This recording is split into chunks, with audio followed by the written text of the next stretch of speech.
Listo, chicos, ahora sí. Tenemos clase de 2 hasta que terminemos, ¿no? Primera clase de tu día, de la tarde, mejor dicho. A ver, para mí la última clase del día. Coméntame por favor si se puede escuchar, ver todo lo que estamos compartiendo para no tener inconvenientes durante la clase. Habla ahora o calla para siempre. Dime, coméntame. Ahora sí estamos más frescos. ¿Qué tal, Yeset?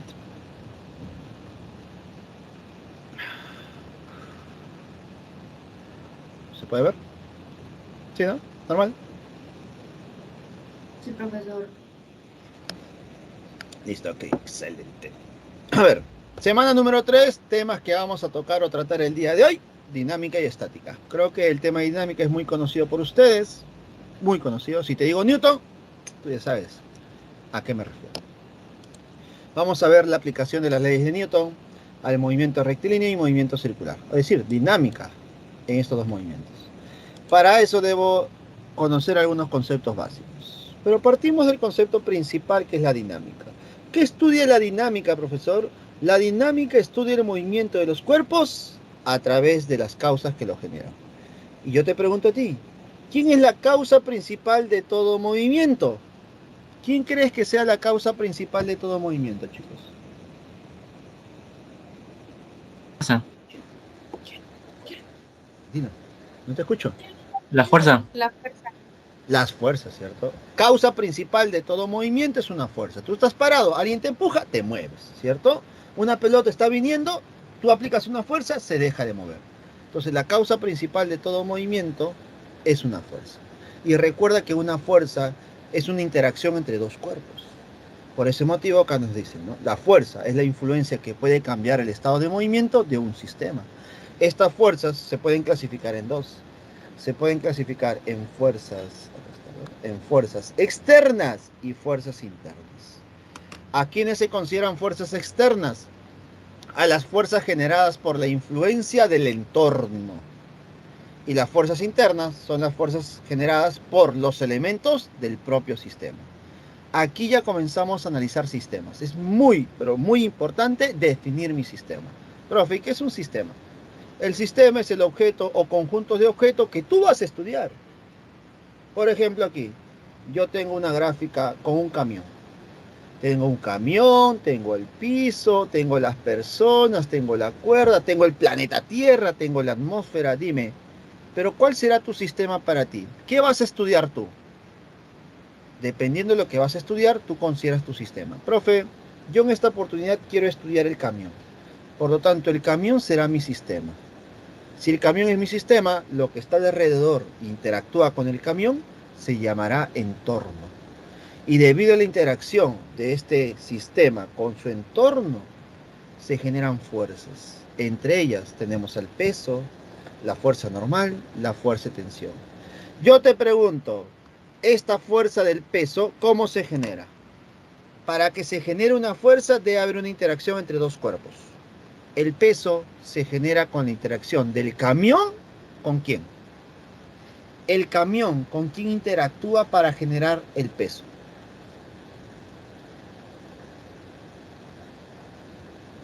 Con la gravedad. Interactúa con la gravedad. ¿La gravedad será otro cuerpo?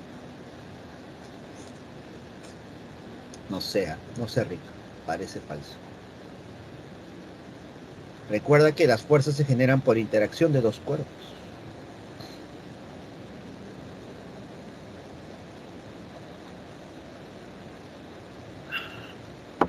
¿Con quién interactúa el camión para generar el peso, la fuerza de gravedad?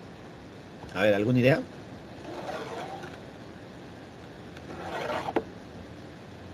¿Con el suelo? No. Estaba cerca, estaba cerca. El peso se genera por la interacción del camión, el cuerpo, con el planeta Tierra. Con el planeta. A esa fuerza de interacción también se le conoce como fuerza de gravedad.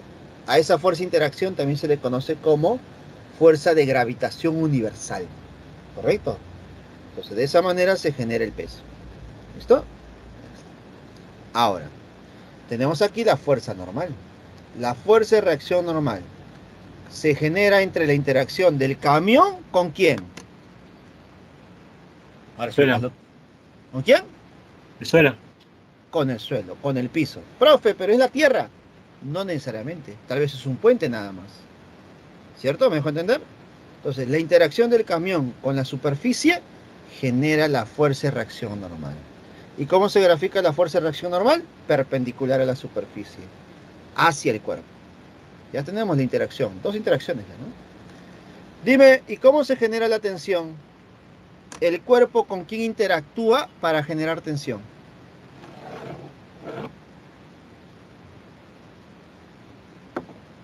¿El camión con quién interactúa para generar la fuerza de tensión? Interactúa con la cuerda. Al interactuar el camión con la cuerda, tú graficas o se genera la fuerza de tensión, chicos. La fuerza de tensión. ¿Correcto? Ahí está. Entonces tenemos fuerza de tensión, fuerza normal y peso. Y todas estas fuerzas son fuerzas externas porque está interactuando el camión con su entorno. Dime, ¿el camión interactúa con las personas? Dime, ¿el camión interactúa con las personas, sí o no?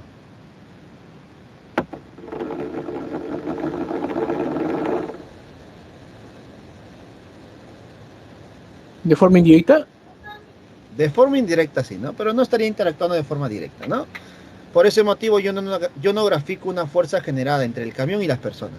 ¿Te das cuenta? No lo grafico. Lo grafico con la cuerda, que esa es la relación directa. ¿Listo? Tengan en cuenta eso, chicos, ¿ya? Listo. Ahora, ¿qué pasaría si ahora mi sistema va a ser el átomo de hidrógeno? Creo que la gran mayoría sabemos que el átomo de hidrógeno es el átomo más básico que hay, ¿no? Porque está conformado por un electrón y un protón. Este es mi sistema, ¿no? Y te das cuenta que el electrón y el protón es parte del sistema, son elementos del sistema. Y entre estas dos partículas se está generando una fuerza eléctrica. Por lo tanto, si esta fuerza se genera entre elementos del sistema, a esa fuerza se les llama fuerzas internas. Esto es fuerza interna. ¿Y qué ocurre con las fuerzas internas? Las fuerzas internas siempre se eliminan. Es decir, mi sistema internamente no se analiza. Por eso es muy importante definir bien mi sistema. Si yo considero que el sistema es todo esto, entonces mi sistema no tiene fuerzas externas, solamente tiene fuerzas internas, las cuales se van a anular. Las internas siempre se anulan, chicos, siempre. Escucha bien, siempre. Ahora, ¿qué pasaría si en vez de considerar mi sistema el átomo de hidrógeno, considero solamente al protón? Si solamente el protón es mi sistema, dime, a esta fuerza eléctrica, ¿cómo se le llamará? ¿Fuerza interna o fuerza externa? A ver. Externa. Sería una fuerza externa, ¿cierto? Porque ahora mi sistema solamente es el protón y el entorno es todo lo que está alrededor. En este caso el electrón. Entonces acá el protón está interactuando con el electrón, con un elemento del entorno. Entonces a esta fuerza se llamará fuerza externa. ¿Y se anulará? No, ya no se anulará. ¿Te das cuenta qué tan importante es definir un sistema en un problema? Es sumamente importante, ¿correcto? Ya está. Otro concepto básico que tú tienes que saber es la inercia. ¿Qué es la inercia, profesor? La inercia es la propiedad de los objetos materiales que se manifiesta como la tendencia a conservar su estado de reposo o su estado de movimiento. Tener en cuenta que todos los cuerpos materiales se resisten a cambiar su estado de reposo o de movimiento. Profe, ¿a qué se refiere, profe? ¿Qué es la inercia entonces? La inercia es la propiedad de la materia que se opone a cambiar el estado de reposo o de movimiento de un cuerpo. Por ejemplo, ¿no? Yo estoy acá sentado tranquilo, ¿eh? Nadie me molesta. Pero ¿qué pasaría si viene alguien y dice, profesor, ya salga de la computadora, por favor, ya quiero usar la computadora? Me imagino te habrá pasado, ¿no? En tu casa en un momento, ¿no? Te botan, ¿no? De la computadora porque ya tienen clase, quieren jugar o quieren distraerse, no lo sé. Entonces estás sentado y alguien te empuja. Entonces, si alguien me empuja, ¿qué es lo que va a ocurrir? Mi cuerpo se va a oponer a caerse, a moverse. Entonces, mi cuerpo se opone a cambiar su estado de reposo. ¿Y eso es por qué? Porque mi cuerpo tiene inercia.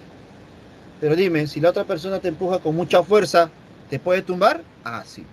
sí nos puede tumbar. Por lo tanto, al agregar más fuerza, puede contrarrestar, romper mi inercia. Pero eso no quita que mi cuerpo se oponga. Hay una oposición de mi cuerpo. Ahora, ¿qué pasaría si es que yo estoy manejando una bicicleta, por ejemplo, en la derecha, ¿no? Tú estás manejando una bicicleta. O yo estoy corriendo, por ejemplo. Estoy corriendo. Sigo corriendo. Sigo corriendo porque debo meter un gol. Sigo corriendo. Y alguien quiere detenerme. Para que me pueda detener, tiene que aplicar una fuerza, ¿sí o no? Pero imagínate que el que está o quiere detenerme es una persona muy delgadita, jovencita, chiquitito. Dime, ¿tú crees que me pueda detener? No, no, poco probable. Yo voy a seguir corriendo y me lo voy a llevar por encima. Pero ¿qué pasaría si la persona que está delante y me quiere detener es una persona más grande que yo? Entonces, ahora sí, se va a oponer a mi movimiento. Entonces, yo quiero seguir en movimiento, pero hay una persona que se opone. Que se oponga o quiere contrarrestar esa inercia. ¿Correcto? Entonces, hay dos tipos de inercia. Inercia de reposo, inercia de movimiento. Y creo que aquí claramente en las dos gráficas que vemos se nota eso. En el primer caso hay un camión que quiere ser jalado por esas tres personas a través de una cuerda. Pero dime, ¿estas tres personas podrán mover este camión? Profe, puede ser que sí, ¿ah? Pero ¿qué pasaría si este camión está lleno de toda la mercadería que viene del sur, del norte, del centro, del este? Es decir, tiene papa, camote, yuca, arroz, tiene cebolla, tiene todo, mira. Está llenito este camión, ¿eh? Está lleno este camión.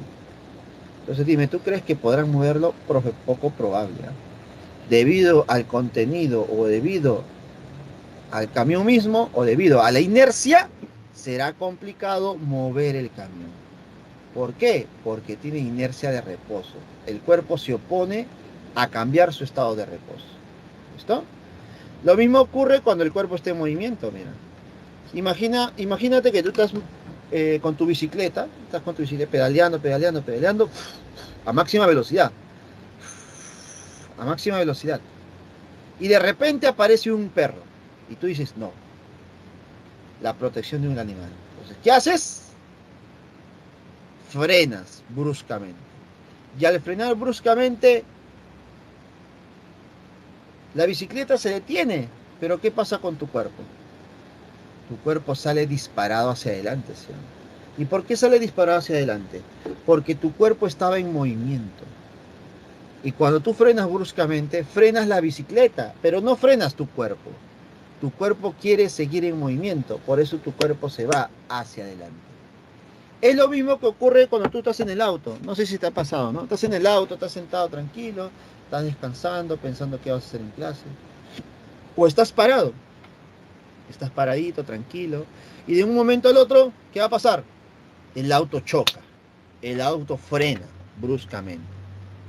Entonces, ¿qué pasa con tu cuerpo? Tu cuerpo se va hacia adelante y te despiertas. ¿No te ha pasado alguna vez? Estás yendo descansando tranquilo y tu cuerpo te va hacia adelante y te golpeas. ¿Sí o no? Ahora, imagínate que fueras el copiloto y fuera un choque.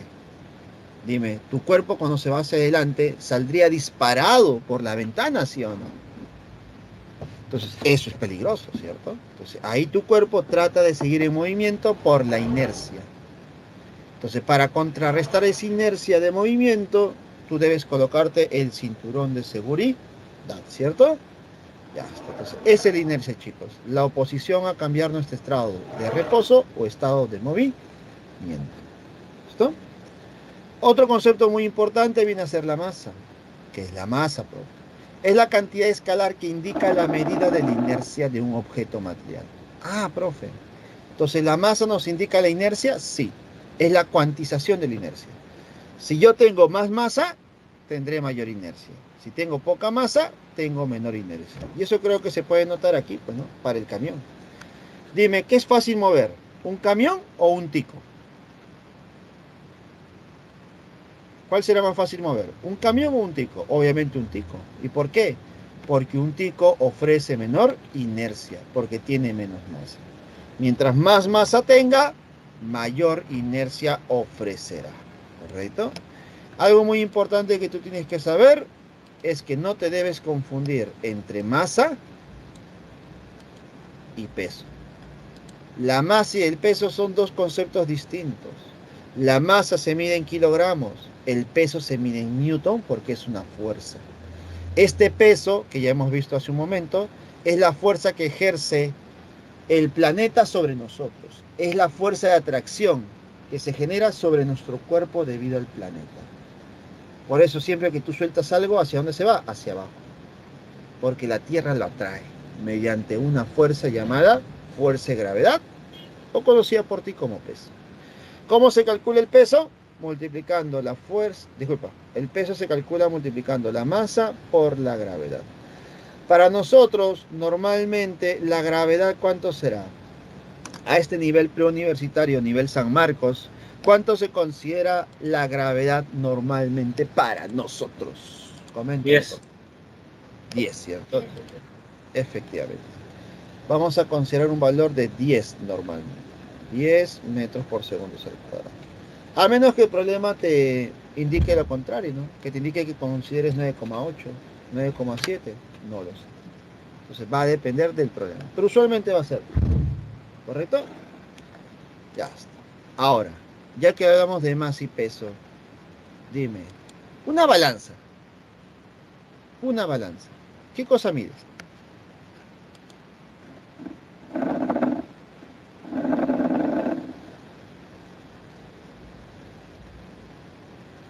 A ver. Una balancita. ¿Qué cosa mide, chicos? ¿La masa? El peso. Uy, ¿qué pasó ahí? ¿Masa o peso? Masa. Masa. Masa. Dicen. Masa. Dicen. Peso. ¿Peso? ¿Qué pasó? ¿Mide la masa o mide el peso? ¿Por qué cuando tú te vas a subir La- una balanza te dicen pésate?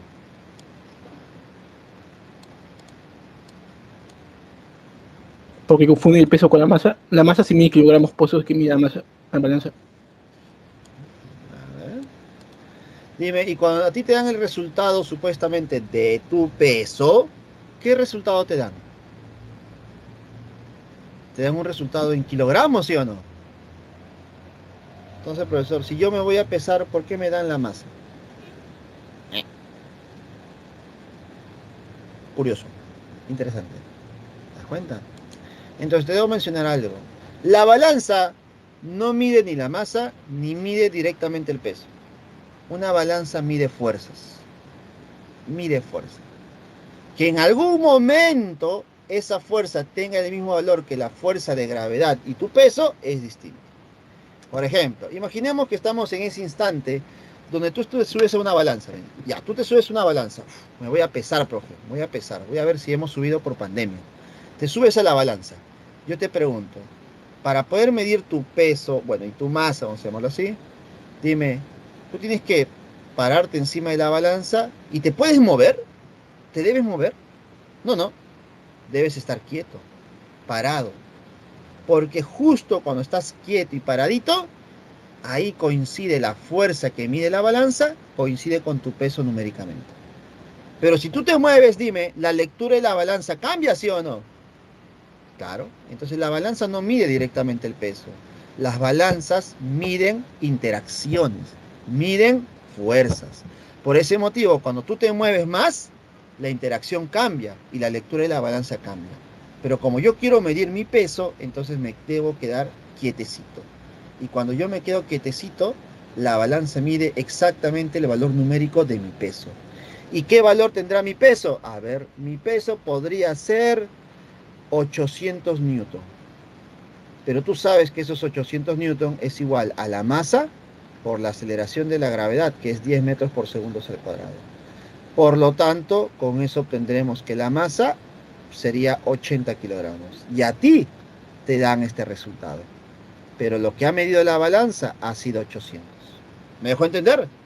Es todo el proceso que hay internamente. ¿Listo? La balanza mide en fuerza de interacción y en algún momento eso coincide con tu peso numéricamente. Y simplemente divides entre la gravedad y te dan ese valor de 80 kilogramos. ¿Se entiende, chicos? Tengan cuidado, ¿ya? Tengan cuidado. Así que hemos vivido engañados, ¿no? Las balanzas no miden la masa. Pero bueno, nos permite calcular eso, ¿no? De manera indirecta, sí. Eso sí. Ahora, Ya que hemos visto los conceptos básicos, conceptos previos, ahora sí nos enfocamos de forma directa, si nos metemos de todo al tema de dinámica. Y como debo analizar fuerzas, debo saber que sobre un cuerpo pueden haber muchas fuerzas que están actuando. La fuerza de gravedad, está la fuerza de reacción normal, la fuerza de tensión, esas tres ya las hemos visto. A esto le vamos a agregar la fuerza elástica y la fuerza de fricción. Entonces, sobre el cuerpo pueden haber como 5 fuerzas mecánicas, las 5 que ya mencionamos. ¿Listo? Y en base a esas fuerzas se genera una fuerza resultante. Debido al valor de esa fuerza resultante, nuestro amigo y querido Newton generó las 3 famosas leyes de Newton. Imagino que Newton lo tienes en mente, ¿no? Newton siempre está presente en el curso de física.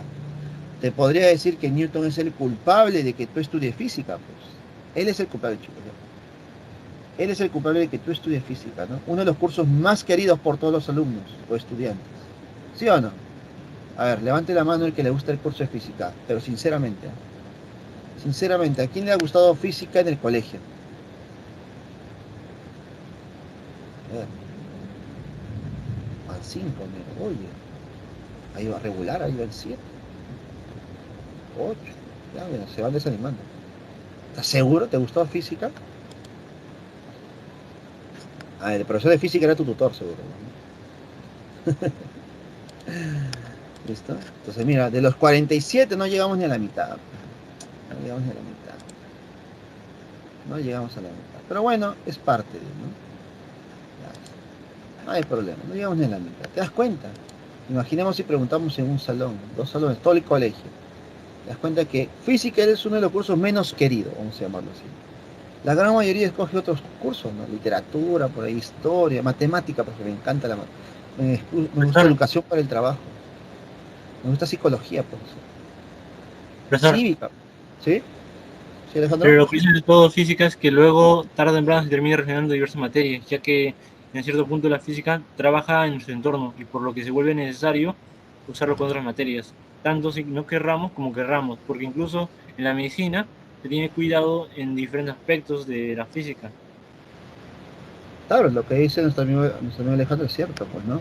Tarde o temprano nosotros aplicamos física, pero el problema creo que del curso de física no es el curso en sí, sino es cómo se enseña, ¿no? Cómo se imparte en el colegio. Muchas veces el curso de física es impartido durante el colegio como un curso más de matemática o de números, y no como una ciencia en sí. Y física es una ciencia pura, que se involucra o se relaciona con muchos otros cursos y temas. Créeme que en su momento tú vas a poder resolver problemas de física relacionados a la biología, a la química, a la geografía y además cursos. Se pueden relacionar tranquilamente, porque recuerda que el concepto de física es el siguiente, ¿no? Estudiar los fenómenos que nos rodean. Y todos los fenómenos que nos rodean pueden ser explicados por la física. Obviamente con las 3 ciencias en sí, ¿no? Física, química y biología se complementan muy bien para poder explicar todo lo que nos rodea. Así que la física es sumamente importante. Obviamente va a depender mucho de cómo se imparte la materia, ¿no? A veces por falta de tiempo, por falta de, a través de capacitación, eso no puede ser tan sencillo. Por ahí tienen marcadas, levantadas las manos, ¿quieren comentar algo? ¿Algún libro que usted recomiende para saber más del tema de física? Física recreativa. Son libritos de editorial Mir. Física recreativa es muy, muy bonito para poder leer. Como lectura. Muy interesante. Ahora, para poder aprender el curso de física hay mucho. Pues, ¿no? Todos los libros preuniversitarios te ayudan a aprender, ¿no? Va a depender de qué tanta predisposición tenga uno, ¿no? Hay algunos libros que son muy textuales, es decir, mucho texto. Tal vez para algunos que no les gusta leer mucho, no les vaya a gustar tanto. Hay otros que van directo al grano, pues no, profe, yo quiero fórmula, explicación sencilla, directa, ¡pam! Aplicación. Tal vez te pueda ayudar eso, ¿no? Entonces te das cuenta que va a depender de lo que uno quiere, pues, o busca, ¿no? Si quieres leer, interactuar o aprender un poco más de las situaciones físicas y no tanto de las fórmulas o aplicaciones o los problemas, física recreativa es muy, muy bonito, ¿no? Editorial Mir, física recreativa. Son libros rusos, pero obviamente en internet encuentras la traducción de esos libritos, ¿no? Por ahí 2 compañeros que levantaron la mano, o simplemente era por el tema del curso, ¿sí? Si decían hablar algo, no hay problema, chicos. pueden hablarlo, no hay problema. Pueden comentar. Listo. Así que, como te mencionaba, Newton es el culpable de que tú estudies física. Tal vez muchos odien a Newton. Yo agradezco a Newton porque gracias a él tengo trabajo. Gracias a él tenemos trabajo. Así que Newton va a ser el culpable de todo este curso, en realidad, ¿no? Hasta cierto punto, ¿no? Hasta que hablemos de fuerza eléctrica, fuerza magnética. Ahí sí ya dejamos de ver un poco de Newton. No tanto, no nos profundizamos, sino ya cambiamos de otros autores. Ahora, Newton, al estudiar el movimiento de un cuerpo, generó 3 leyes. Primera ley de Newton, conocida como principio de inercia. ¿Qué nos dice el principio de inercia? Si la fuerza resultante es igual a 0 o es nula, entonces este cuerpo permanecerá en reposo o se moverá en línea recta con velocidad constante. Pero muy importante lo que nos dice Newton, ¿no? Cuando nosotros analizamos la fuerza sobre un sistema, y si la sumatoria de fuerzas es 0, porque es posible, pues, ¿no? Si yo sumo las fuerzas y me sale 0 o es nula, hay 2 posibilidades, 2 caminos para el cuerpo. Es posible que el cuerpo que esté en reposo, es decir, que su velocidad sea 0, o el otro camino es que el cuerpo se mueva con velocidad constante, es decir, con mr2. Hay 2 posibilidades. El problema, o mejor dicho, Newton no nos indica cuál de los 2 ocurre. Simplemente nos indica que puede ocurrir cualquiera de estas 2. Ahora, ¿de quién depende lo que ocurra? Va a depender de las condiciones del problema. Va a depender de las condiciones del auto en sí, ¿no? En este caso del auto, ¿no? Entonces va a depender del problema en sí. Otro dato más, alguna información adicional. Pero profesor, entonces, ¿nosotros qué vamos a hacer? Si sabemos que la fuerza resultante es 0, ¿cómo podemos aprovechar nosotros esta información? Creo que ya hemos visto eso en la semana número 1, ¿no? Cuando hablamos de vectores. Cuando el vector resultante es 0, nosotros podemos decir que en la horizontal es 0 y en la vertical es 0. ¿Eso qué significa? Significa que las fuerzas que van a la derecha deben ser iguales a las fuerzas que van hacia la izquierda. Las fuerzas que van hacia arriba son iguales a las fuerzas que van hacia abajo. ¿Te das cuenta? Esto es lo que se va a cumplir. Esto es lo que tú tienes que aprovechar. La igualdad de fuerzas. Como tú ya has graficado muchas fuerzas, vas a empezar a igualarlas. Y en esa igualación, en esa igualdad, vas a poder calcular lo que te piden. ¿Correcto? Primera ley de Newton. Si hay una primera, obviamente debe haber una segunda, ¿sí? Entonces, sin primera no hay segunda. Sin segunda no hay primera. Sin primera no hay segunda. Segunda ley de Newton, conocida como principio de masas. Si en la primera ley de Newton nosotros analizamos cuando una fuerza resultante es igual a 0, en la segunda ley de Newton vamos a analizar cuando la fuerza resultante es diferente de 0. Entonces diremos lo siguiente. Si la resultante de todas las fuerzas que actúan en un sistema no es nula, ¿qué significa que no sea nula? Que la fuerza resultante sea diferente de 0. Si esta fuerza resultante es diferente de 0, este adquirirá una aceleración en la misma dirección que la fuerza resultante, la cual es directamente proporcional a dicha fuerza e inversamente proporcional a la masa del sistema. A ver, profe, tradúzcalo. Para la segunda ley de Newton, la fuerza resultante debe ser diferente de 0. ¿Listo? Y vamos a ver que cuando yo tengo un cuerpo cualquiera, imaginemos que te están pasando el balón, mira, estás jugando partido y te pasan la pelota. Ahí está la pelotita, mira, ahí está, con una velocidad a la derecha. Listo, y tú vas a patear la pelota. Dime, ¿tú pateas en la misma dirección del movimiento de la pelota? No, lo pateas en una dirección distinta. Imaginemos que lo voy a patear de esta manera, aplicando una fuerza F. Si tú aplicas una fuerza F, que es diferente de 0, según Newton, el cuerpo va a adquirir una aceleración en la misma dirección. Si tú aplicas una fuerza diferente de 0, el cuerpo adquiere una aceleración en la misma dirección. ¿Correcto? En la misma dirección. Y se va a cumplir lo siguiente. Que la aceleración es igual a la fuerza sobre la masa. Esta viene a ser la conclusión de Newton. Que la aceleración es igual a fuerza sobre masa. Así se observa en los libros universitarios. En los libros formales tú vas a tener esto. Pero obviamente a nosotros nos han enseñado de esta manera. La fuerza es igual a masa por la aceleración. Numéricamente, chicos, es lo mismo, ¿eh? Matemáticamente es lo mismo, pero físicamente no representa lo mismo. ¿Por qué? Porque en la primera yo estoy diciendo que a partir de una fuerza aplicada sobre una masa, yo genero aceleración. Entonces acá podemos decir que primero es la fuerza y luego la aceleración. Podría decir es que causa y consecuencia, ¿no? Las causas y las consecuencias.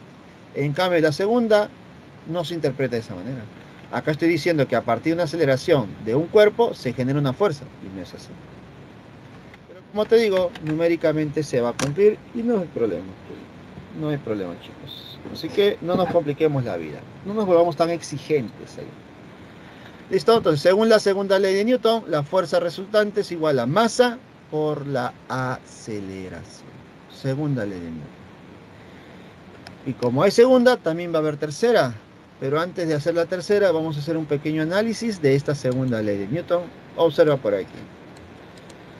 Y justo esto me hace recordar a que yo tengo que guardar mis cosas. Bueno, justo por Navidad uno siempre saca su arbolito, decora su casa, pone guirnaldas, pone esferitas, adornos navideños por ahí. Y muchas veces los que tienen que pagar el pato son los hombres o los hijos de casa. Bueno, ¿por qué? Porque te van a decir, Juancito, por favor, guarda la caja, Juancito, mueve esta caja, mueve este mueble. Pues no sé, tengo que estar moviendo todo, ¿cierto? Entonces imaginemos que te toca mover esta cajita. Ahí está, esta cajita de masa M. ¿Listo? Acá en esta caja está el árbol de Navidad, están las guirnaldas, están los adornos, está el pavo también, ¿ya? Acá metieron el pavo, para que guardes todo. Entonces tú aplicas una fuerza F para mover la caja.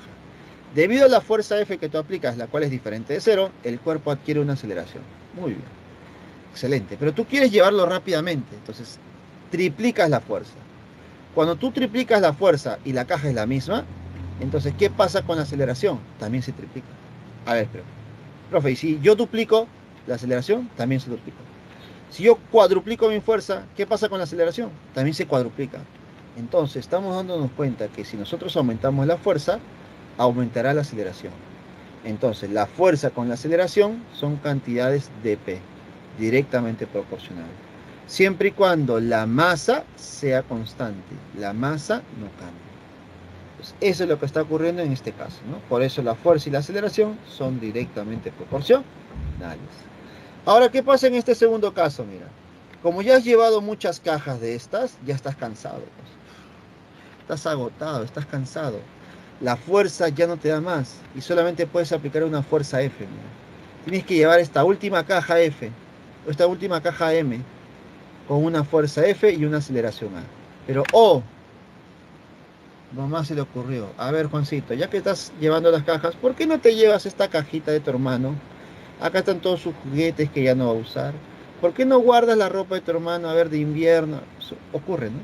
Entonces mira, van a aprovechar y te van a poner a cargar 3 cajas de 3M. Pero tú no puedes aplicar otra fuerza que no sea F. Entonces yo te pregunto, si tú aplicas la misma fuerza, pero lo que estás llevando tiene una masa que es el triple, ¿tú crees que se moverá con la misma aceleración? No, se moverá lentamente. De tal manera que si la masa se triplica, ¿qué pasa con la aceleración? Se reduce la tercera parte. Si la masa lo duplicas, la aceleración se reduce la mitad. Si la masa se cuadruplica, la aceleración se reduce la cuarta parte. Conclusión final. La masa y la aceleración son cantidades inversamente proporcionales, siempre y cuando la fuerza siga siendo la misma, sea constante. ¿Correcto? Esa es la relación que hay entre la fuerza y la aceleración y entre la masa y la aceleración. ¿Listo? Segunda ley de Newton. Ahora veamos la tercera. Tercera ley de Newton, conocida como principio de acción y reacción. A ver, ¿qué nos dice esta tercera ley de Newton? Cuando un objeto ejerce una fuerza sobre otro, el segundo ejercerá una fuerza sobre el primero de igual magnitud y de dirección opuesta. Fuerza de acción es igual a fuerza de reacción. A toda acción hay una reacción, ¿no? Este es el principio del karma. A ver, observan por aquí. Tenemos un libro, mira, un librito, apoyado sobre una mesa. Profe, acá no observo nada. A ver, te voy a explicar. Cuando tú colocas un libro sobre una mesa, estos dos cuerpos están interactuando. De tal manera que el libro, escucha bien, el libro ejerce una fuerza, ¿sí? Sobre la mesa. El libro ejerce una fuerza sobre la mesa. A esta fuerza se le conoce como fuerza de acción. Pero, según Newton, a toda acción debe haber una reacción. Entonces la mesa ejerce una fuerza sobre el libro. A esa fuerza se le conoce como fuerza de reacción. Ahí está. Entonces, de tal manera que si la fuerza de acción es 100, la fuerza de reacción también es 100. Si la fuerza de acción es 200, la fuerza de reacción también es 200. Entonces, tendrán el mismo valor, pero tendrán direcciones opuestas. Mira. Si uno va hacia arriba, el otro va hacia abajo. Mismo valor, misma magnitud, pero direcciones opuestas. Eso también lo puedo notar, por ejemplo, cuando pateas una pelota. Imagínate que estás jugando partido y vas a patear la pelota. Vas a patear la pelota, ¿correcto? Pero, espérate. Imagínate que la pelota que vas a patear es esas pelotas antiguas, de cuero puro.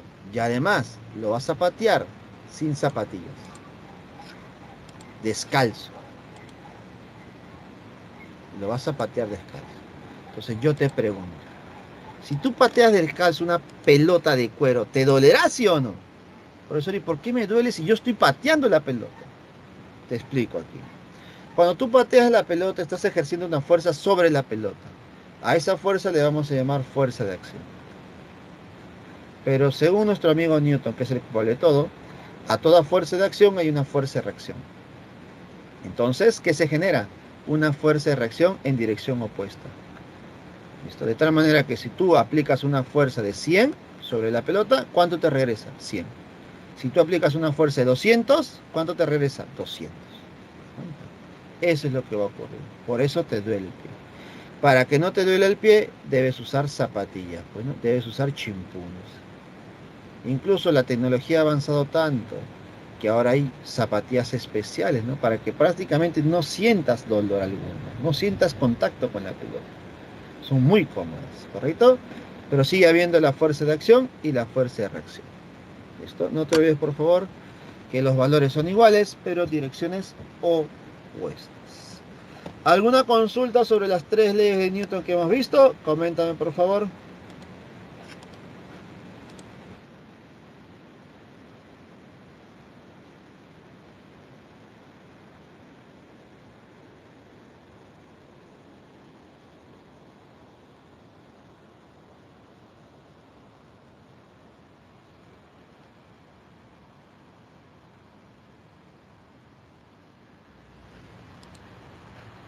Ninguna consulta, ¿no? Vamos.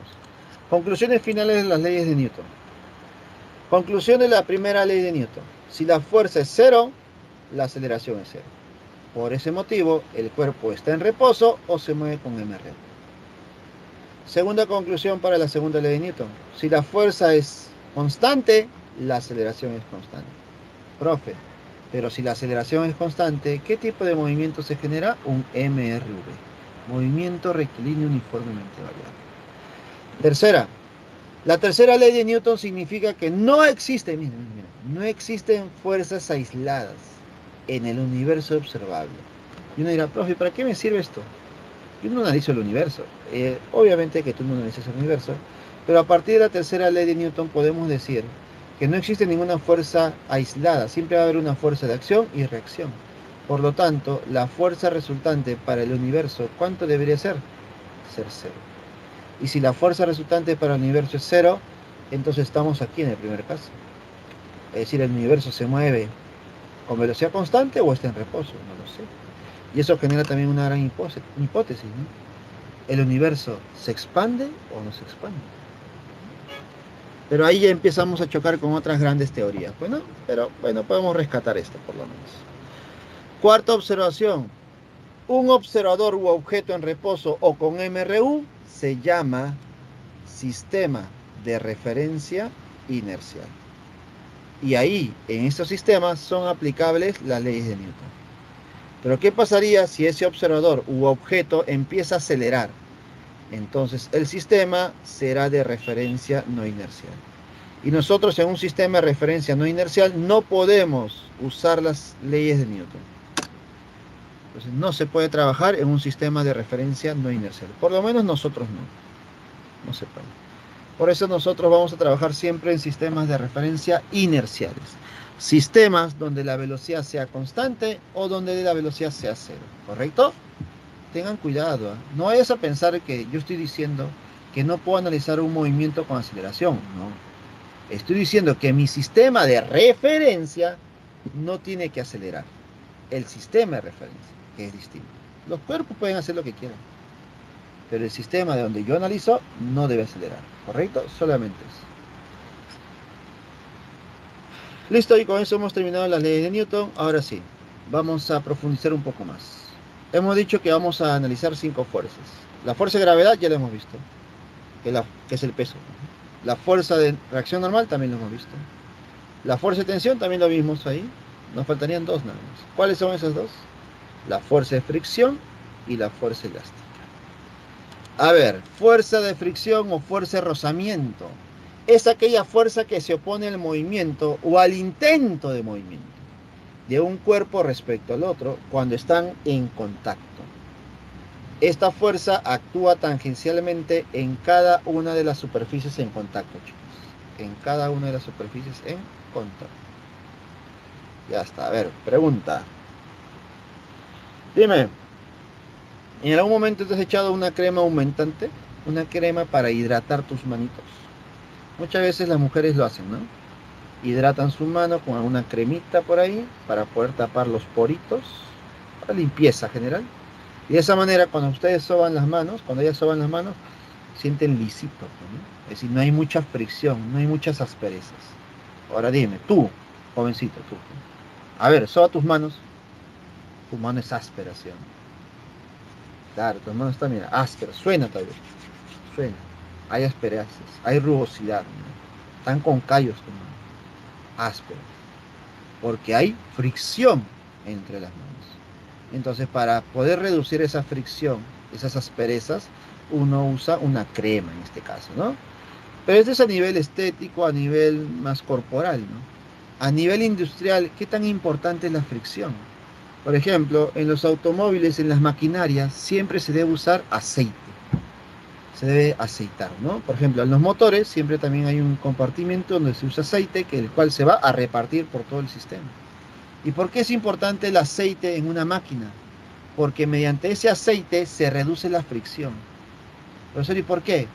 Porque cuando las piezas empiezan a interactuar, si hubiera mucha fricción, el sonido es tosco, brusco. En cambio, si hay poca fricción, porque hay aceite, entonces el sonido es más bonito, más liso, ¿no? Ahora, si no hubiera tanto aceite y había mucha fricción, las piezas empiezan a frotarse entre ellas. Y cuando hay fricción, existe disipación de energía en forma de calor.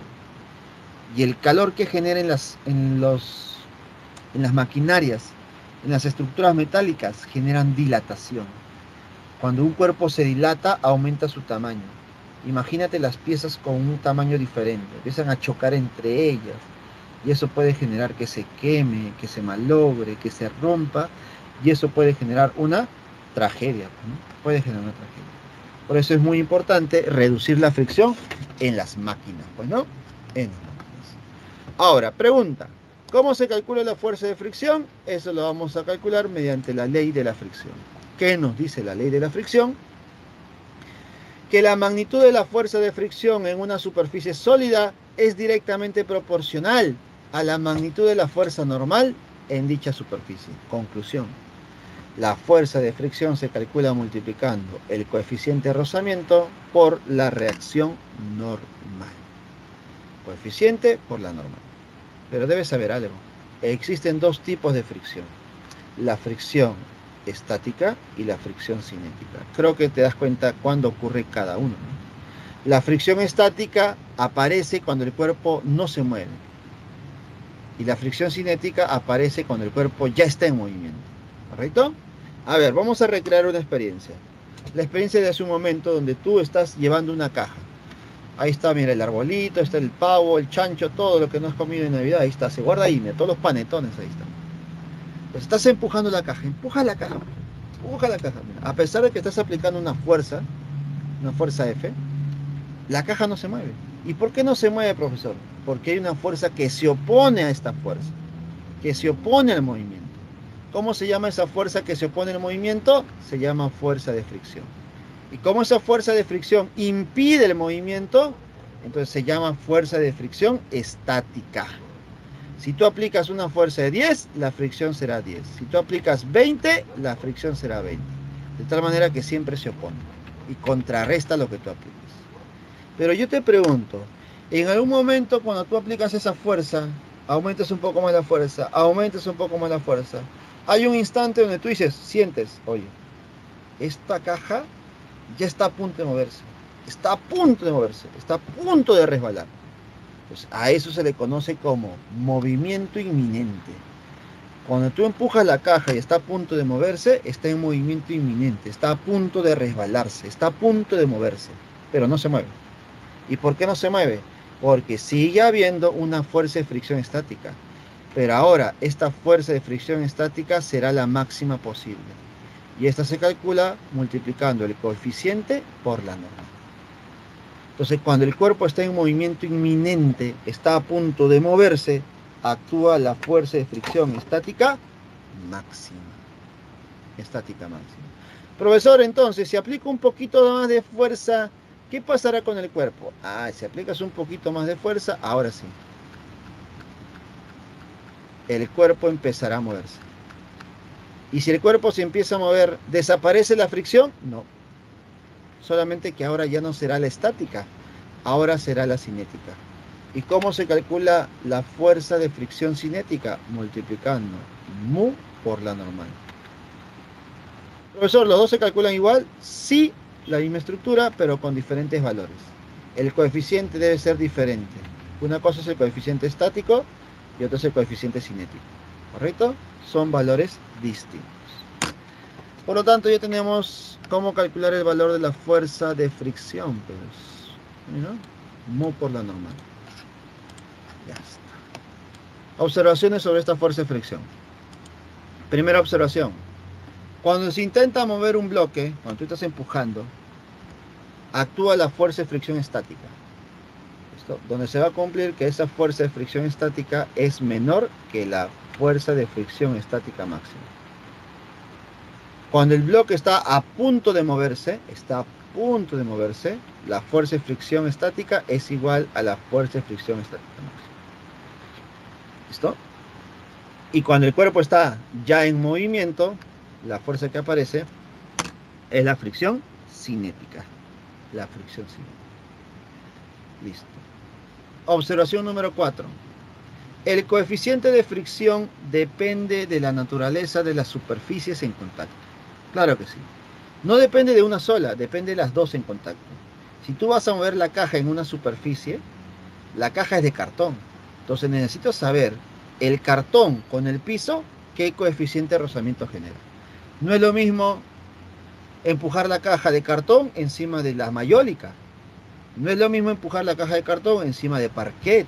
No es lo mismo empujar la caja en la pista, en la vereda o en la tierra. Entonces, debido al contacto entre dos superficies, se genera un coeficiente de rozamiento. Ese coeficiente de rozamiento, no importa si es estático o cinético, debe estar entre dos valores. Entre 0 y 1 normalmente. Y algo más, en los problemas, a ti te van a decir que hay dos valores, 0,4 y 0,7. Profe, ¿cuál uso? Si me dan dos, ¿cuál voy a usar? Uno de ellos es el estático, otro es el cinético. Si el cuerpo está en reposo, no se mueve, tú debes usar el estático, que es el mayor. Y si el cuerpo se está moviendo, debes usar el menor, que es el cinético. No te olvides, por favor, que siempre el estático es mayor que el cinético. ¿Listo? Observaciones de la fuerza de fricción. La última fuerza que debemos analizar. La fuerza elástica. La fuerza elástica es aquella fuerza que se genera por deformación de un cuerpo. Dime, esta cañita acrílica, este tubito, ¿se podrá deformar? ¿Tú qué dices? Es una cañita acrílica. Mira. Duro. Es la cañita de plástico normal, ¿no? ¿Se podrá deformar? ¿Tú qué crees? Sí, profesor. A ver, dice por ahí que sí. ¿Qué dicen los demás? A ver, voy a tratar de deformarlo, ¿ya? No creo que te lleguen las astillas. Dice, mira, con mi manito voy a hacer presión, voy a ejercer fuerza y dime, ¿se está deformando, sí o no? Hay una pequeña deformación, ¿no? Mira, ahí está. Ahí está, se nota la deformación. Sí, hay una pequeña deformación. Ahora, si sigo aplicando más fuerza, dime, ¿en algún momento esto se puede romper, sí o no? Sí, se puede romper. Dejámoslo ahí. Entonces me doy cuenta que este cuerpo se puede deformar.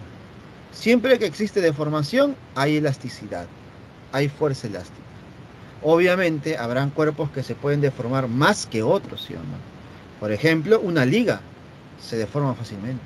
Un globo, al inflarlo, se deforma. Una llanta también.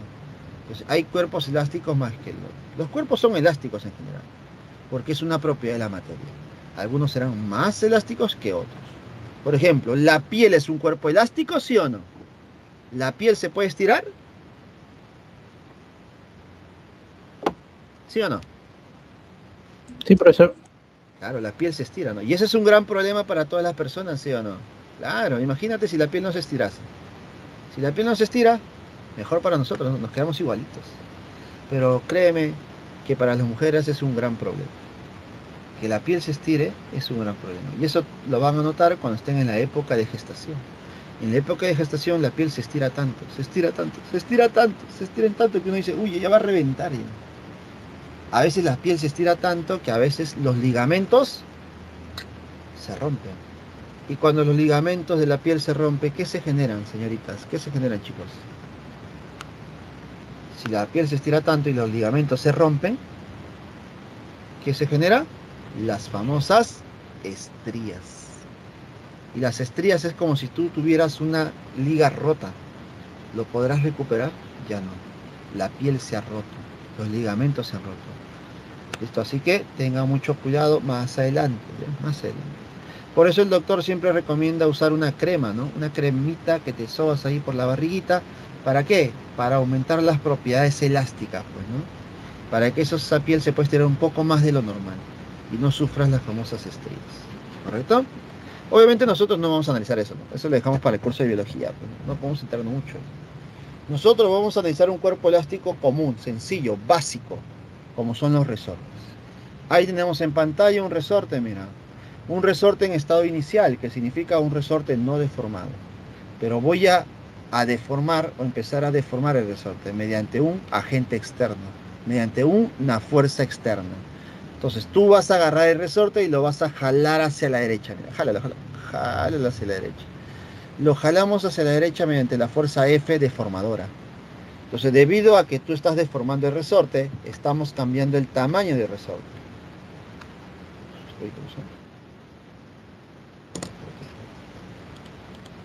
Ahora sí. Listo. Debido a eso, estamos generando una deformación, un cambio en la longitud, llamada deformación X.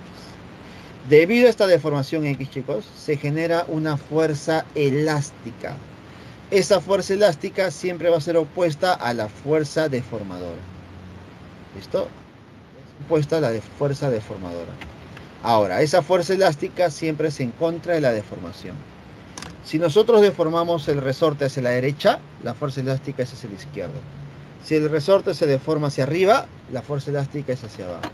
Si se deforma hacia abajo, la fuerza elástica es hacia arriba. Siempre en contra de la deformación. ¿Y cómo se calcula esta fuerza elástica, profesor?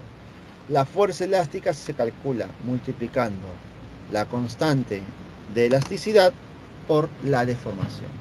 La fuerza elástica es igual a K por X. La fuerza elástica es igual a K por X. Constante elástica por deformación.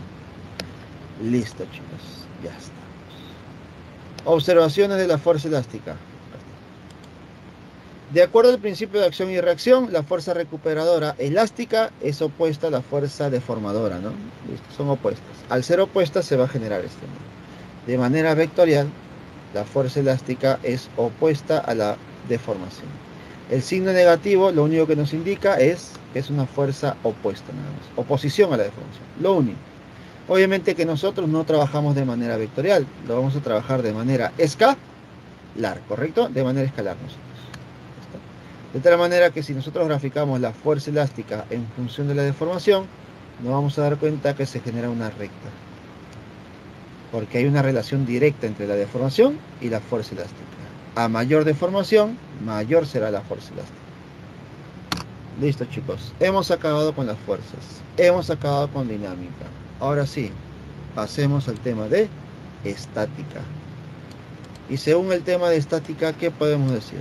Vamos a analizar el equilibrio de fuerzas. No importa si las fuerzas son concurrentes o si las fuerzas son paralelas. Vamos a ver qué hacer con las fuerzas. A ver. Equilibrio de fuerzas concurrentes. Observa este experimento. Tenemos un anillo, mira. Ahí está, mira. El anillo. Está en el centro, tal vez no lo notes. Ahí está el anillo. El anillo está unido a 3 cuerdas. Y las 3 cuerdas generan 3 fuerzas, ¿no? Fuerza F1, fuerza F2 y fuerza F3. ¿Listo? El experimento consiste en encontrar la relación de las fuerzas, sabiendo que el anillo se mantiene en equilibrio, sabiendo que el anillo no se mueve. Si el anillo no se mueve, la velocidad es cero. Y por la primera ley de Newton, la fuerza resultante, ¿cuánto debe ser? Cerito. Profe, entonces, si la fuerza resultante es cero, la suma de las 3 fuerzas tiene que ser nula.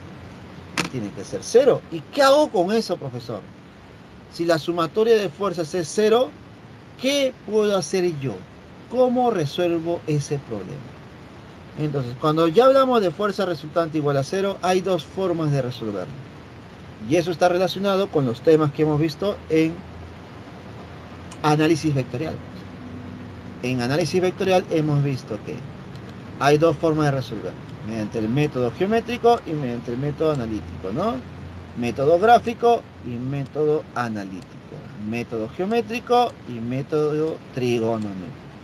Cualquiera de los 2 métodos es válido, ya va a depender de ustedes mismos. En el método geométrico, si la sumatoria de fuerzas es 0, entonces con estas fuerzas yo puedo formar una figura cerrada. Si fuesen 3 fuerzas, esa figura cerrada sería un triángulo. Y obviamente este triángulo lo más probable es que sea conocido para ti. Puede ser un triángulo rectángulo, puede ser un triángulo isósceles, un triángulo equilátero, no lo sé. Pero lo más probable es que sea conocido. ¿Listo? Y ahí puedes encontrar la relación de las fuerzas. No te olvides, por favor, que las fuerzas se grafican de manera consecutiva, uno tras otro, uno tras otro. Pero este es el método geométrico que tal vez a algunos no les gusta, ¿no? Porque geometría, profe, conmigo no va. X, profe, F en el chat. No, geometría no va conmigo. Si no va contigo geometría o esta forma gráfica de resolver, podemos hacer el método analítico, ¿no? El método analítico consiste en descomponer la fuerza F1, descomponer la fuerza F2 y descomponer la fuerza F3. De tal manera que todas tus componentes serán horizontales o verticales. Y en esa componente horizontal y vertical vas a empezar a analizar, ¿no? Como la fuerza resultante es 0, significa que todos los valores que van a la derecha deben ser iguales a los que van a la izquierda. Todos los valores que van hacia arriba son iguales a todos los que van hacia abajo. Se empiezas a analizar fuerzas en cada eje. Creo que es el método más infalible. Formar un triángulo puede ser complejo, tedioso en algunos casos. ¿Listo, chicos? Pues eso es lo que nosotros vamos a hacer en los problemas del día de hoy, ¿no? Descomponer fuerzas, analizar las fuerzas según las leyes de Newton o según el equilibrio o la estática del cuerpo. Culminamos con esta parte. Observaciones. Si la masa de un cuerpo sólido está distribuida uniformemente a través de su volumen, su densidad es constante y se dice que el cuerpo es homogéneo. Entonces, ¿cuándo un cuerpo es homogéneo? Cuando la masa está distribuida de manera uniforme. A ver, un cuerpo homogéneo, ¿podrá ser un huevo? ¿Un huevito podrá ser un cuerpo homogéneo? No, profesor, porque internamente tenemos la clara y la yema, entonces la masa no está distribuida de la misma manera. Entonces, no. La madera, ¿podrá ser un cuerpo homogéneo? Profe, la madera es planita. Pero dime, ¿la composición de la madera es de manera uniforme? No, porque hay partes de la madera donde es más duro que en otras, ¿cierto? Entonces no es una composición uniforme. Una plancha metálica, una hoja de papel, puede ser considerada uniforme, ¿sí o no? Eso sí. Segundo punto.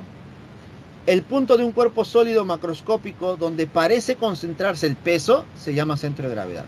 Si yo tengo un cuerpo y tiene este cuerpo Nosotros nos identificamos un punto donde se concentra todo el peso. Donde se concentra el peso. Por ejemplo, ¿cuándo podemos notar eso? ¿Cómo podemos encontrar nosotros el centro de gravedad? Mira, sencillo, ¿ah? Agarra un tubo de madera, un tubo de escoba, y pon a los extremos tus dedos.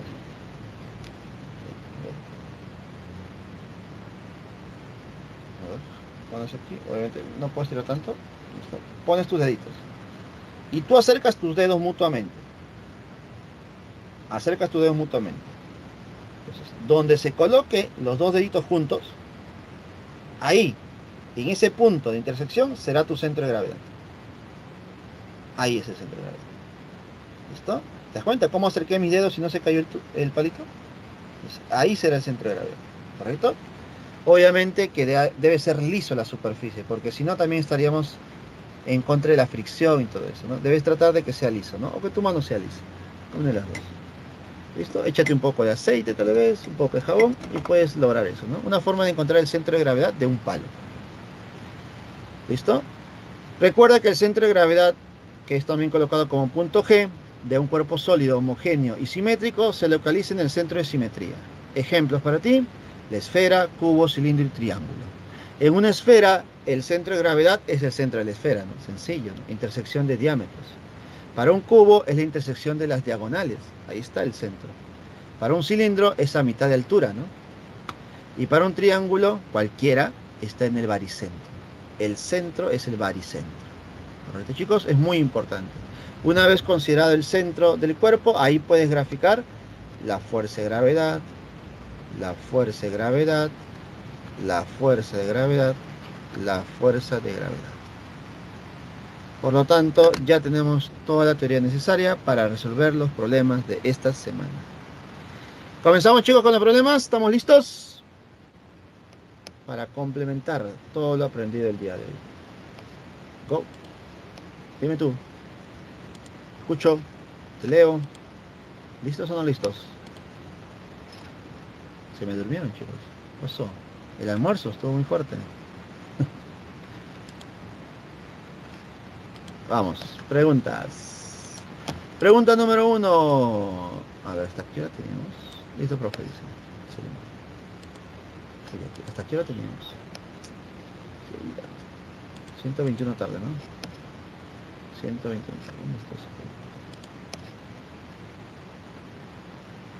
Tengo que verificar, porque en base a eso tengo que... 13:50, chicos, nos vamos, ¿ya? Bueno, yo me voy. Pregunta número 1. Sobre un cuerpo de 5 kilogramos de masa actúa una fuerza F horizontal, generando la siguiente ecuación de movimiento. X es igual a 4 menos 10t menos 2t cuadrado. Determine la magnitud de la fuerza F. Me dicen que la 1 es la D. Yo creo que es la C, Vladimir. No creo que sea la D. Yo creo que es la C. Determine la magnitud de la fuerza F.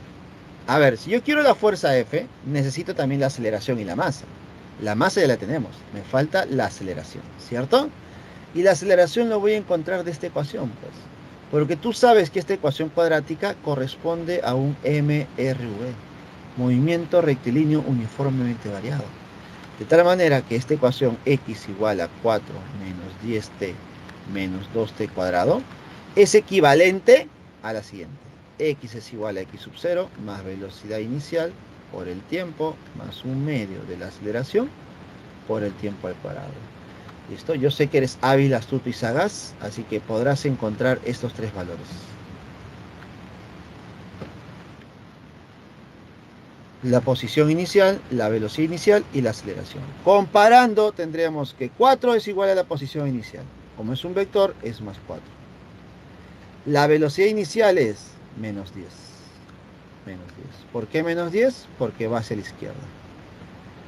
¿Y la aceleración es igual a menos 2? No, ten cuidado. Aceleración entre 2 es igual a menos 2. Por lo tanto, la aceleración es menos 4.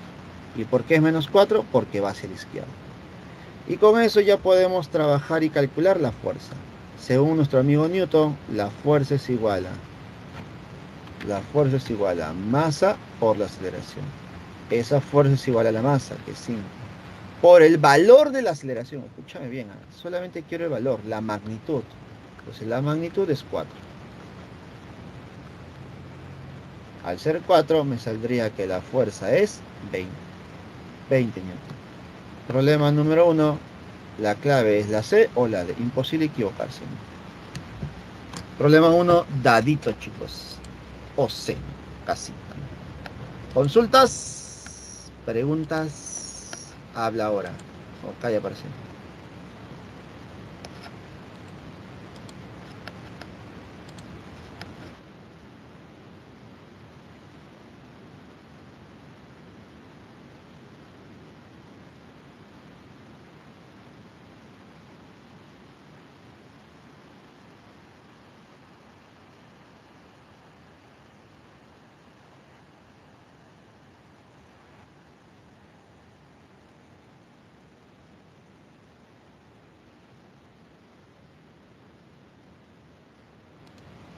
Vamos, siguiente pregunta. Pregunta número 2. Dice lo siguiente. Un obrero desplaza un cajón de masa de 25 kilogramos sobre una superficie horizontal rugosa, ejerciendo una fuerza de magnitud de 250 newton, mediante una cuerda ideal, tal como se muestra en la figura. Si el coeficiente de fricción cinético entre la superficie es 0,5, determine la magnitud de la aceleración que adquiere el cajón. Yo te pregunto, si yo quiero la aceleración del cajón, necesito la fuerza resultante. Entonces, si quiero fuerza resultante, primero grafica la fuerza, ¿sí o no? Al proceso de graficar fuerzas, chicos, se le llama diagrama de cuerpo libre. Hacer DCL. Para el DCL tenemos la primera fuerza, la fuerza de gravedad. Como la masa es 25, la fuerza de gravedad es 250. Tenemos el contacto con el piso, reacción normal. Tenemos la cuerda, profe, la cuerda. Hay tensión. Una fuerza F de 250. Ahí está. Luego, como la caja se está moviendo hacia la derecha, ahí está, hacemos hacia la derecha, debe haber una fuerza de fricción. Recuerda que la fuerza de fricción siempre es en contra del movimiento, ¿no? Si el cuerpo se mueve a la derecha, la fricción es hacia la izquierda. Pero esta fricción es cinética. Ahí está. Listo, ya tenemos todas las fuerzas, no existe nadie más. Ahora, para analizar estas fuerzas debes asegurarte que las fuerzas sean paralelas al movimiento y perpendicular al movimiento.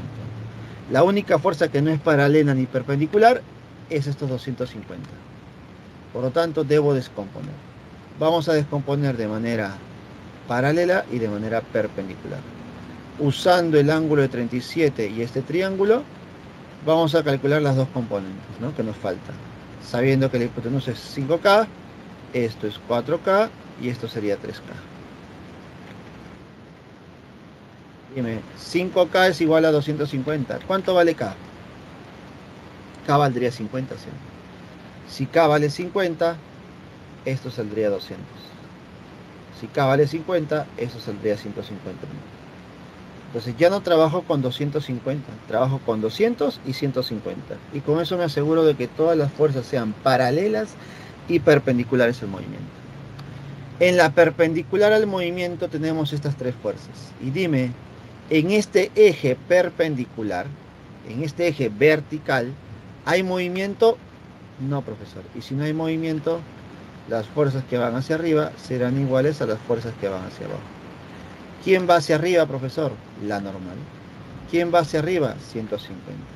¿Y quién va hacia abajo? 250. Por lo tanto, la normal, ¿cuánto vale? Profe, vale 100 nada más. Ya hemos encontrado la normal. Ahora, te estarás preguntando, ¿y para qué quiero la normal, profesor? Es que la normal nos sirve para encontrar la fricción, pues. Con esa reacción normal, yo puedo saber la fuerza de fricción. Esa fuerza de fricción es igual a mu, que es 0,5, por la normal, que es 100. ¿Cuánto será la fuerza de fricción cinética? Es igual a 50 newton. Ahora, te estarás preguntando nuevamente, profe, ¿y para qué quiero la fricción? ¿Te das cuenta que esta fricción está en el eje paralelo al movimiento? Por lo tanto, esta fuerza de fricción y esta fuerza de 200 son las que generan la aceleración de la caja. Y se va a cumplir la segunda ley de Newton. Por la segunda ley de Newton, la fuerza resultante es igual a masa por la aceleración. ¿Cuánto será la fuerza resultante? si sobre el cuerpo hay una fuerza de 200 a la derecha y de 50 hacia la izquierda. Profe, será 200 menos 50. Pues, esa es la fuerza resultante. Y la masa es 25. Y esto por la aceleración. 200 menos 50 sería 150. Igual a 25A. ¿Cuánto será la aceleración entonces, profesor? La aceleración vale 6 metros por segundo al cuadrado.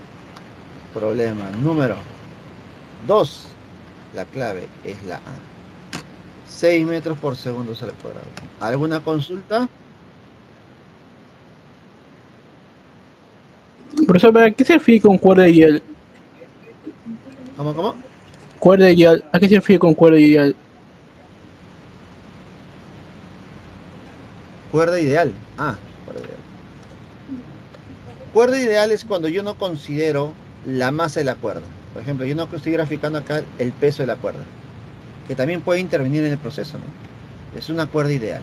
Una cuerda ideal es cuando no se considera su peso y no se considera que la cuerda se pueda cambiar su tamaño, cambiar la longitud.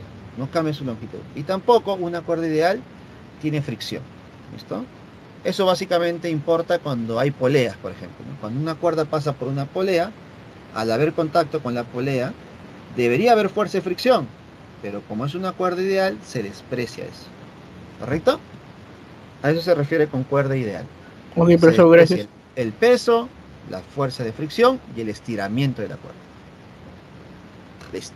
Excelente pregunta. Vamos con la 3 ahora. Pregunta número 3. En el interior de una cabina de un ascensor se encuentra un joven de 60 kilogramos de masa, parado sobre la base, ¿no? Bueno, lo normal, ¿no? Si el ascensor asciende con una aceleración de magnitud de 3 metros por segundo al cuadrado, determine la fuerza que ejerce la base del ascensor sobre el joven. A ver, grafiquemos. Acá está el ascensor, acá está la superficie y encima está el joven. Listo, me dicen que el ascensor se está moviendo hacia arriba con cierta aceleración. Vamos a poner esto así. Listo, me están preguntando la fuerza que ejerce la base del ascensor sobre el joven. ¿Quién será esa fuerza que ejerce la base sobre el joven? Para poder darnos cuenta de las fuerzas que se ejercen o hay involucradas, vamos a hacer una separación. Vamos a separar a la persona y vamos a separar a la base. Y vamos a darnos cuenta que se cumple lo mismo que hemos visto cuando teníamos el cuaderno o el libro sobre la mesa, ¿te acuerdas? Lo mismo, ¿eh? La persona que está arriba ejercerá una fuerza sobre el piso. Esa es la fuerza de acción. Pero debido a la tercera ley de Newton, el piso ejerce una fuerza sobre la persona. Esa es la fuerza de reacción. A esta fuerza de reacción tú la conoces como reacción normal. Entonces, esta reacción normal es la fuerza que ejerce el piso sobre el joven. Entonces, me están preguntando solamente la normal, ¿no? ¿Te das cuenta? Pero si alguien no se da cuenta de eso, no sabía qué calcular. ¿Listo? Ahora, la fuerza normal no es la única fuerza que actúa sobre la persona. Sobre la persona hay otras fuerzas más, como la fuerza de gravedad. ¿Alguna fuerza más? Ninguna más. Entonces, debido a estas dos fuerzas, chicos, el cuerpo, la persona empezará a acelerar hacia arriba. ¿Listo? Entonces diremos, para la persona, la fuerza resultante es igual a masa por la aceleración. Profe, ¿cómo se calcula la fuerza resultante si tengo estas dos fuerzas? Siempre, escúchame bien, la fuerza resultante se calcula sumando todas las fuerzas que van a favor de la aceleración. En este caso, ¿quién es la fuerza que va a favor de la aceleración? La normal. Y le vas a restar las fuerzas que van en contra, que es mg. Y esto es igual a la masa por la aceleración.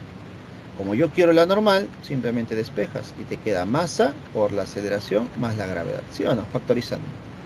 Y de aquí yo reemplazo, pues, ¿no? La masa 60, la aceleración 3, la gravedad 10. 3 más 10 es 13. 13 por 60, 780. Entonces, la fuerza que ejerce el piso sobre la persona, 780 newton. La clave es la C. Esta normal vale 780 newton. Ahora una consultita. ¿Y cuánto será la fuerza que ejerce la persona sobre el piso? ¿Cuánto será la fuerza que ejerce la persona sobre el piso? A ver. Si tuviera ¿La que- misma? Es la misma, pues, ¿no? Es la misma. Claro, muchos piensan que es el peso y no es así. La fuerza que ejerce la persona sobre el piso es la misma normal, solamente que en dirección opuesta. Mira. 780. Mira, ten cuidado, por si acaso. Ya está. Problema número 3, resuelto. Vamos con la 4, chicos. Vamos con la 4. Vamos, avancemos. El tiempo es corto. Pregunta número 4. Esta es una pregunta ya más completa, donde hay inclinación, hay fricción, hay peso, hay de todo. Esta pregunta es importante. Un esquiador desciende con aceleración constante A por una pendiente de hielo que forma un ángulo de 37 grados con la horizontal, tal como se muestra en la figura. La masa de la persona y del equipamiento de esquíes es de 80 kilogramos. Si el coeficiente de rozamiento cinético entre las superficies de contacto es 0,2, determine la magnitud de la aceleración del esquiador. Yo quiero la aceleración. Si quiero la aceleración, necesito la fuerza. Y si quiero las fuerzas, necesito hacer el diagrama del cuerpo libre. A ver, DCL. Grafiquemos la fuerza. Primera fuerza, fuerza de la gravedad. Ya está. Pero aquí vamos a hacer un pequeño artificio, chicos. Yo sé que tú sabes que la fuerza de gravedad es masa por la gravedad. Y esto es igual a 800, ¿cierto? Yo lo sé, yo lo sé. Yo sé que tú sabes eso. Pero mira, ya mi experiencia me dice que colocar 800 no me conviene. Porque al ver superficies inclinadas, lo más probable es que descomponga fuerzas. Y descomponer 800 se me va a hacer complicado. ¿Qué te parece si en vez de colocar 800 vas a colocar masa por la gravedad? Considerando que la gravedad es 10, el peso, la fuerza de gravedad sería 10m. ¿Correcto? Hazme caso nada más. Confía en mí. El peso es 10m. 10 por la masa. Gravedad por masa, ¿no? Luego, debido al contacto con la superficie, tenemos la normal. Luego también tenemos la fricción, ¿no? Que va en contra del movimiento, que es igual a mu por la normal. Listo, son 3 fuerzas. Recuerda que debo buscar que las fuerzas sean paralelas al movimiento o perpendiculares. La única que no está dentro de esas dos líneas es el peso. Ese peso lo debo descomponer en una componente perpendicular y en una componente paralela. Y para eso debo trazar o debo formar un triángulo, ¿no? Acá está, para descomponer. Donde el ángulo alfa se traslada aquí. No lo preguntes, solamente hazlo. ¿Cuánto vale alfa? 37 grados. Al ser 37 grados, tú sabes que en este triángulo se cumple que la hipotenusa es 5K, opuesto 37 es 3K y adyacente 37 es 4K. Conclusión final. 5K es igual a 10m. ¿Cuánto vale K? 2m. Si K vale 2m, componente perpendicular es 8m. Componente paralelo es 6m. Y de esa manera has descompuesto. Imagínate hacer lo mismo pero con 800. Con 800 no salía, ¿no? Y va a demorar demasiado, tal vez. Una vez que ya tengas las fuerzas horizontales, paralelas y perpendiculares, analizas uno por uno. Comenzaremos con el eje perpendicular. En el eje perpendicular, yo te pregunto, ¿hay movimiento? No. Por lo tanto, las fuerzas que van hacia arriba, que es la normal, es igual a las fuerzas que van hacia abajo, que es 8m. Entonces, la normal es igual a 8m. Profe, ¿y yo para qué quiero la normal? Tú quieres la normal para poder calcular la fricción. Porque la fricción cinética es igual a mu cinético por la normal. Ese mu cinético es 0,2. ¿Y la normal cuánto es, profe? 8m. Por lo tanto, ¿cuánto es la fricción cinética? 1,6m. Profesor, ¿y yo para qué quiero la fricción? Recuerda que la fricción es paralela a la aceleración, al igual que 6m. Entonces, entre la fricción y 6m se genera la fuerza resultante. Y con esa fuerza resultante, sí, nosotros vamos a encontrar la aceleración.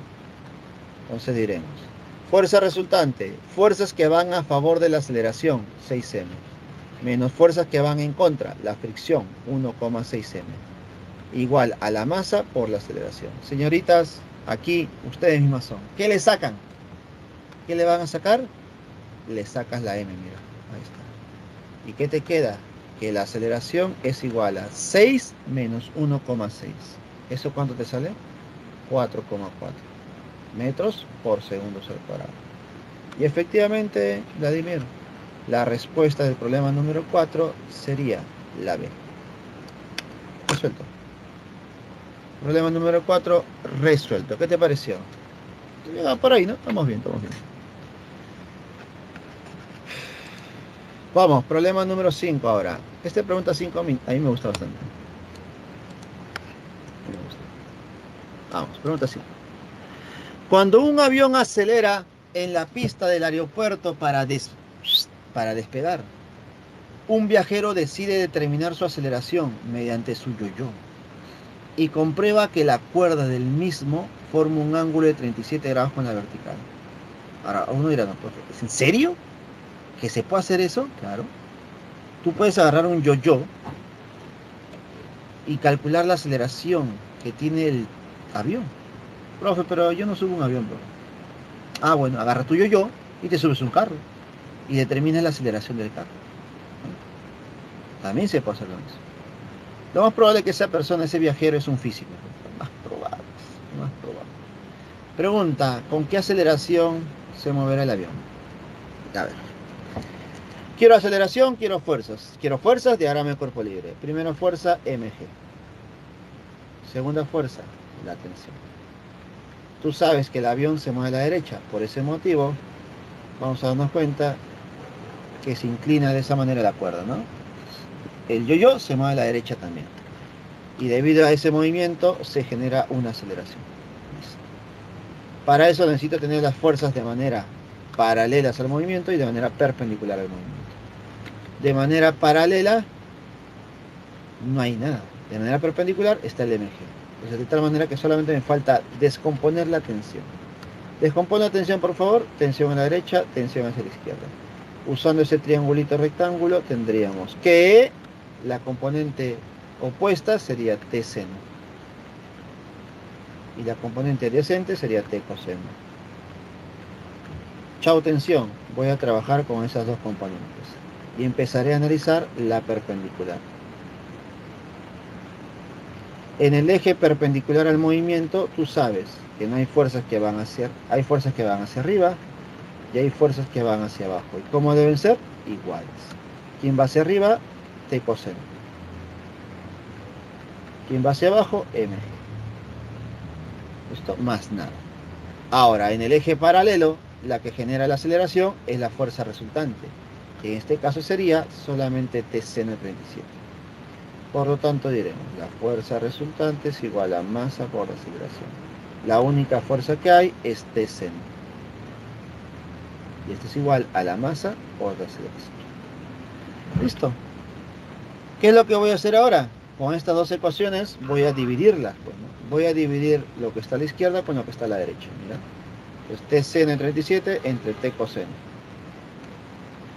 Masa por la aceleración entre masa por la gravedad. ¿Y qué le sacan? Sí, sácale la m. Le sacas la m, se van las tensiones y te queda seno entre coseno. Y creo que muchos sabemos que el seno entre coseno es tangente. Tangente 37 es igual a aceleración sobre la gravedad. Y de aquí despeja lo que te piden, pues. La aceleración es igual a gravedad por la tangente del ángulo de 37. La gravedad vale 10, tangente de 37 es 3/4. 10 por 3/4.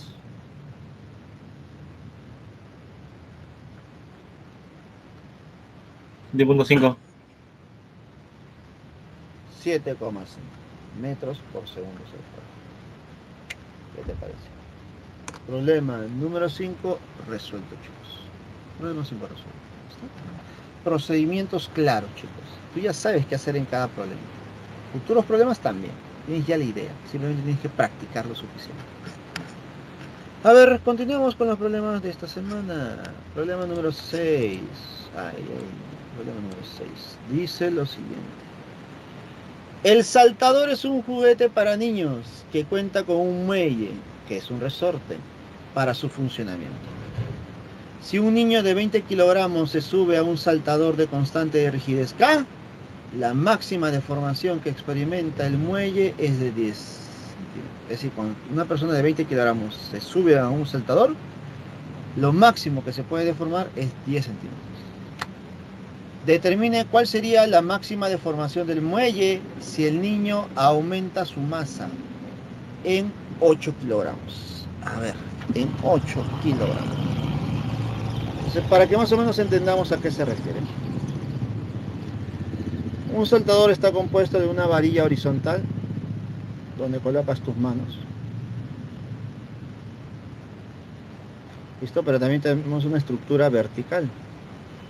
En esta estructura vertical está el resorte. También habrá unas reposaderas para los pies, ¿no? Ahí está. Listo. Entonces, cuando uno salta, ejerce una fuerza sobre el resorte, generándose así una fuerza elástica. K por X.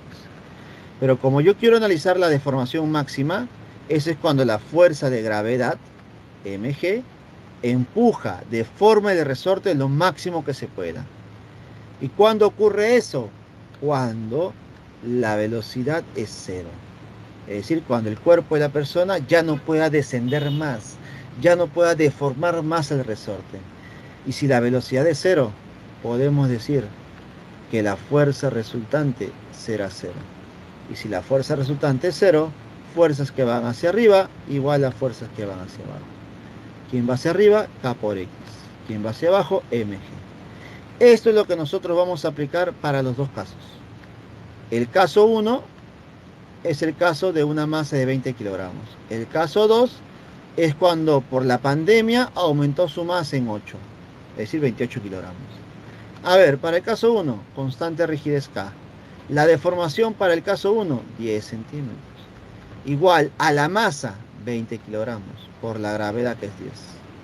Para el caso 2, la constante de rigidez sigue siendo la misma porque se trata del mismo juguete. La deformación, profe, yo no sé, pues, X. Pero la masa, profe, por pandemia aumenté en 8 kilogramos de masa. Uy, 28 ahora, mira. Por 10 de gravedad. ¿Qué voy a hacer con estas dos expresiones? Voy a dividirlas. ¿Por qué las divido, profesor? Para poder eliminar valores que no conozco. Por ejemplo, la constante no conozco. Chao. Por aquí se puede simplificar también 10 y 10, ¿no? Que es gravedad. Por aquí le saco décima, décima. Le saco mitad 1, mitad 14. Conclusión final. ¿Cuánto vale X? Que es la nueva deformación. 14 centímetros. Problema. Acabó. Problema número 6. La respuesta es la C. 14 centímetros de deformación. ¿Qué te parece? ¿Qué te parece? ¿Está? Queda entonces. Vamos, siguiente pregunta. ¿Alguna consulta hasta el momento, chicos? Coméntenme por favor. ¿Tienen alguna duda, consulta, algún reclamo, denuncia? Hazlo ahora o cae para siempre.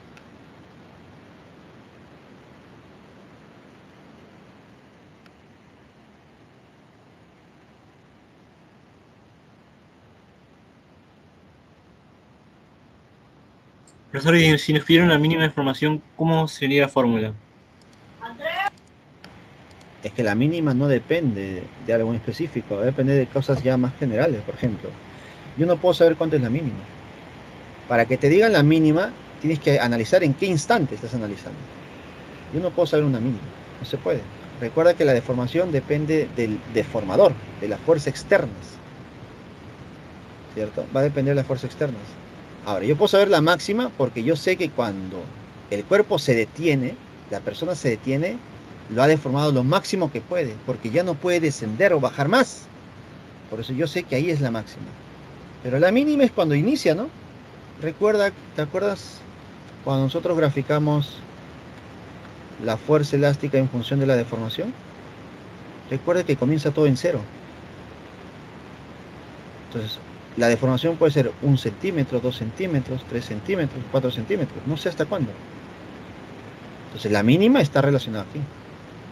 Yo te puedo decir que es 0, ¿no? O puede ser 1 centímetro. medio centímetro. ¿Te das cuenta? Entonces, para saber la mínima, tienen que darte otra información. ¿Cuál podría ser esa información? Te pueden decir, ¿no? Calcule la deformación del resorte cuando la persona está descendiendo y está acelerando con un valor A. Tiene una aceleración. Entonces, si tiene aceleración, bueno, en ese caso se cumple esto, ¿no? Fuerza resultante es igual a masa por la aceleración. La fuerza resultante, fuerzas que van a favor de la aceleración, mg. Menos K por X, igual a masa por la aceleración. Ahí yo voy a encontrar una deformación. Pero en ese instante, cuando hay una aceleración A, ¿correcto? Y máxima, pero no se especifica la mínima. Va a depender de otros valores más. ¿Queda claro esa parte? Me pregunto por qué la fuerza elástica es masa por gravedad. ¿Por qué la fuerza elástica es igual al peso?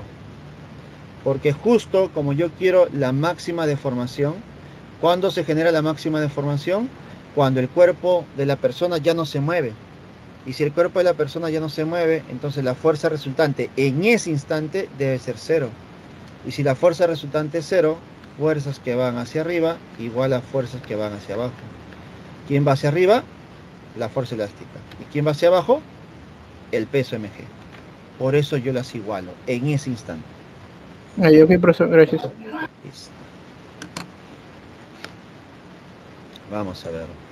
Pregunta número 7. Pregunta 7 dice lo siguiente. Un atleta de 49 kilogramos y 1,70 metros de estatura realiza el ejercicio de anillas denominado el Cristo, en el que mantiene su cuerpo inmóvil, escucha bien, inmóvil con los brazos extendidos, horizontalmente según se muestra en la fotografía. El ángulo con la vertical de los cordones, es decir, las cuerdas de las que cuelga las anillas, es de 10 grados. Determine la tensión de los cordones que sujetan las anillas. Considere que el coseno de 10 es 0,98. Ahí le falta una coma. Listo, entonces vamos a graficar al Cristo, a ver. A la persona, al atleta en forma de Cristo.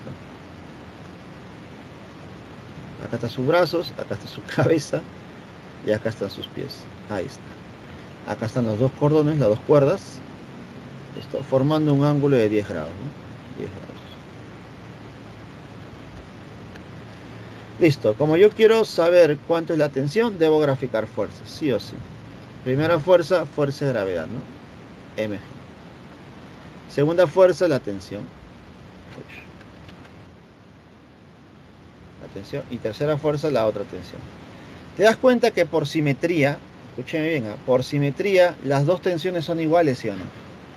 Como están formando el mismo ángulo, serán iguales. Ahora, tú puedes considerar tensión 1 y tensión 2.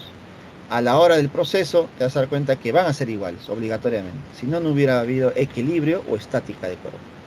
Entonces, por experiencia y por simetría, podemos decir que las dos tensiones son iguales. Al ser iguales, me doy cuenta que esas fuerzas de tensiones son inclinadas. Y tú debes saber que siempre debo formar fuerzas horizontales y verticales. Entonces, esas dos tensiones las voy a descomponer.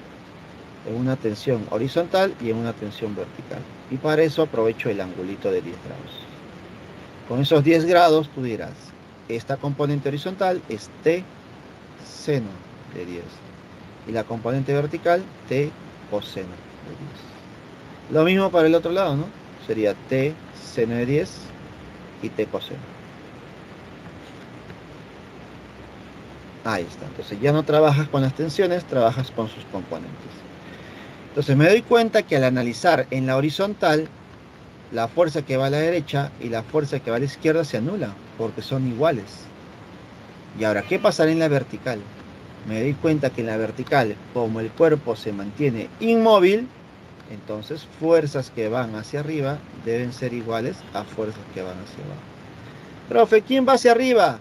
Hacia arriba van las dos tensiones, T coseno y T coseno.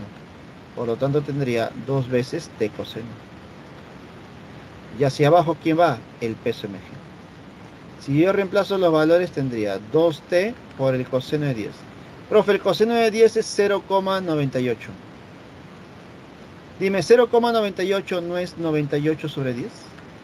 No, disculpa, 98 sobre 100. Sí, ¿no? La masa es 49 y la gravedad es 10. Por lo tanto, aquí le sacas 49 a 1, 49 a 2. Mitad y otra vez es mitad, sería cuarta. Cuarta con 100 sería 25. ¿Cuánto sería la tensión entonces? La tensión sería 250. Problema número 7. Resuelto. La clave sería la D. Tensión 250 N. Problema resuelto, chicos.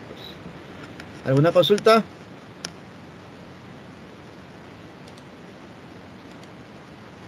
Vamos con la siguiente. Pregunta número 8. Nos queda poco tiempo, chicos, así que aceleremos un poco, ¿ya? Pregunta número 8. Dos helicópteros de rescate sostienen en equilibrio una ambulancia de peso de 10 kN mediante cuerdas ideales AB y BC, como se muestra en la figura. Si las cuerdas forman ángulos de 37 grados y 53 grados con la vertical, determine las tensiones en las cuerdas AB y BC, respectivamente. Este problema es muy parecido al anterior. Al graficar la fuerza tendríamos el peso mg y tendríamos las tensiones. Pero dime, ¿aquí se forma simetría? No, ¿cierto? Como los ángulos son distintos, entonces las tensiones también serán distintas. Pero al tener dos tensiones distintas, chicos, al hacer la descomposición se me va a complicar la vida. Porque dos variables generan dos ecuaciones para analizar. Y yo no quiero eso. Entonces, tú puedes hacer lo anterior. Igualito puedes hacer. Analizar en la horizontal y en la vertical. Lo puedes hacer. Yo considero que debes intentarlo para que te saques ese clavito de cómo hacerlo. Yo te voy a mostrar otra forma de resolver para complementar. ¿Listo? Como son tres fuerzas que mantienen en equilibrio a esa ambulancia, se va a cumplir que la fuerza resultante es 0. Si la fuerza resultante es 0, escúchame bien, ¿eh? Si la fuerza resultante es 0, con estas tres fuerzas yo puedo formar un triángulo, donde graficamos primero el peso, mg. Segundo, la tensión. Y tercero, para cerrar la figura, la tensión 1. Date cuenta que alfa más beta es 90 grados. Alfa más beta es 90 grados. Y mucho más aún, la tensión 1 forma un ángulo alfa y la tensión 2 forma un ángulo beta con la vertical. Lo mismo acá, ¿no? Alfa y beta. Por lo tanto sería 37 grados y 53 grados. ¿Y qué se cumple en un triángulo de 37 y 53? Que aquí sería 5K, acá sería 4K y acá sería 3K. Conclusión, 5K es igual a mg. Por lo tanto, 5K es igual al peso, que vale 10 kilonewton. Ten cuidado con esa constante. Por lo tanto, la constante de proporcionalidad sería 2 kilonewton. Dime, la tensión será 4 kilonewton y la tensión 2 será 3 kilonewton, ¿no? Disculpa, 3K y 4K. Por lo tanto, la tensión 1 sería 4 veces la constante. Ese es 8 kilonewton. Y la tensión 2 es igual a 3 veces la constante. Eso es 6 kilonewton. Por lo tanto, problema número 8, la respuesta sería la C.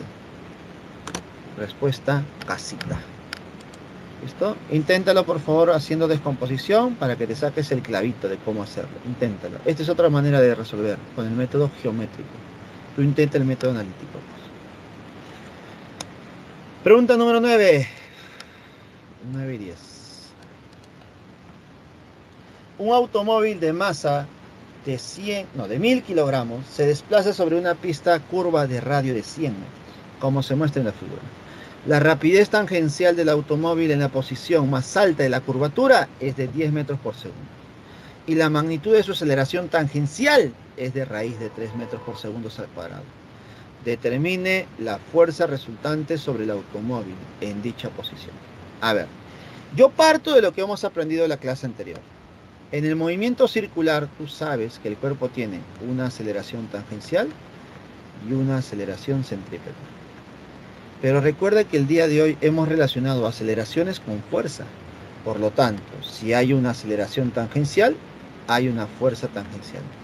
Y si hay una aceleración centrípeta, hay una fuerza centrípeta. ¿Cómo se calcula la fuerza tangencial? Multiplicando la masa por la aceleración tangencial. Segunda ley de Newton. ¿Cómo se calcula la fuerza centrípeta? Multiplicando la masa por la aceleración centrípeta. Segunda ley de Newton.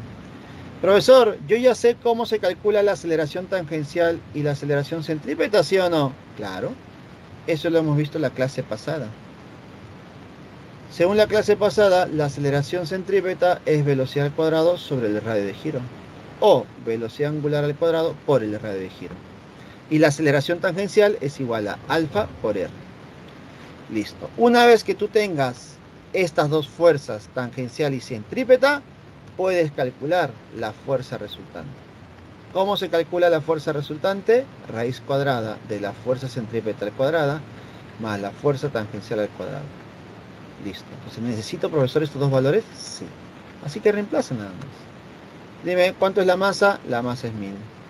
¿Cuánto es la aceleración tangencial según el problema? Raíz de 3. Ya tengo fácilmente la fuerza tangencial. ¿Qué me falta? La fuerza centrípeta. Y para eso necesito la aceleración centrípeta. No la tengo. Casi nunca te la dan. Así que uso otro camino para calcularla. Velocidad al cuadrado sobre el radio de curvatura. ¿Cuánto es la masa? 1000, profe. La velocidad es 10 al cuadrado. Sobre el radio de curvatura, que es 100. ¿Te das cuenta que 10 al cuadrado con 100 se van? ¿Y qué me estaría quedando? Que la fuerza centrípeta es igual a 1000. Ahí está. Ya tengo las dos, la tangencial y la centrípeta. ¿Qué debes hacer? Reemplazas. Pero un momento, tú no vas a reemplazar 1000 raíz de 3 y 1000, pues no vas a elevar al cuadrado todo eso. Pequeño recomendación. Tú factorizas un valor. Factorizas el valor común. En este caso 1000. De tal manera que te queda raíz de 3 y acá abajo te queda un 1. Entonces, al factorizar 1000 te va a quedar 1000 y dentro de la raíz usas los valores que te quedan. 1 al cuadrado más raíz de 3 al cuadrado. Por lo tanto, raíz de 3 al cuadrado es 3. 1 al cuadrado es 1. 3 más 1 es 4. Raíz de 4 es 2. Y 2 por 1000 es 2. Problema resuelto. Problema número 9, la clave, dadito. 2000 newton. Fuerza resultante. Listo, chicos, entonces estamos usando las leyes de Newton para el movimiento circular, movimiento curvilíneo. Y de esa manera nos vamos a la última preguntita. Última pregunta, pregunta número 10. Pregunta clásica de movimiento o dinámica circular. Listo, muchas gracias, Angélica. Un automóvil de masa de 1000 kilogramos se mueve sobre una pista curva de radio de 100 metros, como muestra en la figura. Si el auto tiene una rapidez tangencial constante de 20 metros por segundo y está a punto de patinar, mira, a punto de patinar significa a punto de resbalarse, ¿no? A punto de descarrilarse. Determine el coeficiente de fricción estático entre la pista y las llantas. A ver, siempre que un cuerpo se mueve en una trayectoria curvilínea, hay una fuerza que lo expulsa del centro. A esa fuerza se le llama fuerza centrífuga. Son las fuerzas que te expulsan del centro. Pero para oponerse a esa fuerza centrífuga está la fuerza centrípeta. La fuerza centrípeta es la que se opone a esa expulsión. Vamos a hacerlo más pequeño. La fuerza centrípeta es la que se opone a esa fuerza centrífuga. Y esa fuerza centrípeta se dirige hacia el centro. Pero ¿quién genera esa fuerza centrípeta? Esa fuerza centrípeta la genera el contacto de la llanta con la superficie, con la pista, a través de la fuerza de fricción. Pero no es cualquier fuerza de fricción, es la estática máxima. ¿Y por qué estática máxima? Porque el cuerpo está a punto de patinar, a punto de resbalar. Entonces podemos decir que en esta oportunidad esa fuerza centrípeta es nuestra fuerza estática máxima. Sí. ¿Cómo se calcula la fuerza centrípeta? Como masa por la aceleración centrípeta. Pero ya sabemos que la aceleración centrípeta es v al cuadrado sobre r. Pues es igual a v al cuadrado sobre r. Y la fuerza estática máxima es mu por la normal. Entonces para calcular este mu me falta la normal, pues. Entonces diremos, Cuando el cuerpo se está moviendo en esa trayectoria, me doy cuenta que el cuerpo, al estar en contacto, tenemos una fuerza hacia abajo, mg, y tengo una fuerza hacia arriba, que es la normal. En este eje vertical no hay movimiento. Por lo tanto, en este eje vertical, la normal es igual a mg. Por ese motivo, tendríamos la masa por velocidad al cuadrado entre el radio de curvatura, igual a mu estático, por la normal, que es mg. ¿Qué le sacas? Sí, sácale la m, mira. Si le sacas la m, reemplazas todo lo demás. 20 al cuadrado, que es la velocidad. El radio es 100. El coeficiente de rozamiento, que es lo que nos piden, por la gravedad, que es 10. A ver, operas con tranquilidad. Tengo 20 al cuadrado, que es 400. 400 entre 100 es 4. 4 entre 10, 0,4. Coeficiente de rozamiento estático, 0,4. Problema número 10, la clave es la B. Milimétrico, chicos. Pregunta número 10, lo acabamos a la hora exacta. 3:50. Y con eso, chicos, hemos terminado la clase del día de hoy. Mira, hemos resuelto todas las preguntas, hemos hecho toda la teoría que necesitas, así que no hay excusa, chicos. Intenten, por favor, los problemas de casa, intenten practicar un poco más. Conmigo será hasta la siguiente semana, por el mismo canal, a la misma hora y por el mismo lugar. Chicos, cuídense mucho. Chau. Excelente tarde. Nos vemos. Gracias a ustedes, chicos. Gracias por su participación. Igualmente, cuídense mucho y hasta luego. Chao. Igualmente, muy buenas tardes con todos. Hasta luego. Chau, chau.